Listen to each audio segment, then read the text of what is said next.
আমাদের একটা player out করতে যাবে হেমসেম গেছিলাম যে আজকে হবে না, তো তবুও আমাদের হাল ছাড়া হয়নি।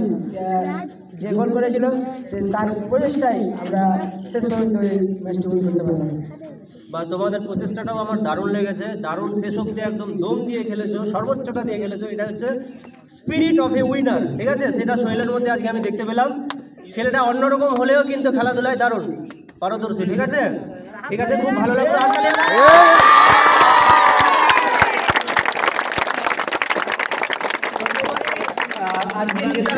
সফলতার পিছনে তোমার টিম তোমাকে কিভাবে সাপোর্ট করেছে? 100% দিতে পেরেছে না কোথাও খামতি ছিল তোমার টিমের মধ্যে? কোনো সময় খামতি ছিল, কোনো সময় আবার সেম পুরোপুরি দিয়েছে, কিন্তু যখন রিক্সে পড়ে গেলে সবাই লড়াইয়ের জন্য পা বাড়িয়ে দিয়েছে। শেষ পর্যন্ত সবাই খেলা ভালো হয়েছিল।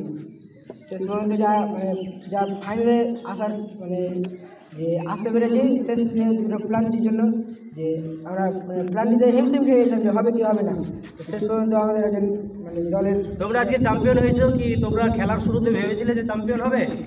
এটা আশা ছিল না যে আমরা চ্যাম্পিয়ন হবো, কিন্তু একটা প্লেয়ার ছিল ওর দ্বারা যে হয় যে হলো, নাহলে শেষ ছিল। মানে কোনো আশা ছিল না, শুধু মাঠে নেমে পড়েছো, ভাগ্যের হাতে পুরোটা ছেড়ে দিয়েছো, তাই তো? জাস্ট নিজের কাজটা ভালো করে করেছো, তাই তো? সুতরাং আমরা কি জানতে পারলাম? ভবিষ্যতের কথা ভেবে অত লাভ নেই, জাস্ট এখনকার যেটা আমার কর্তব্য, যেটা কাজ, সেটা ভালোভাবে করে যেতে হবে, তাই না? শুধু খেলা থেকে আমরা অনেক কিছু জানতে পারছি, কিন্তু শুধু এটা খেলা নয়, এটা একটা জীবনের অঙ্গ। শুধু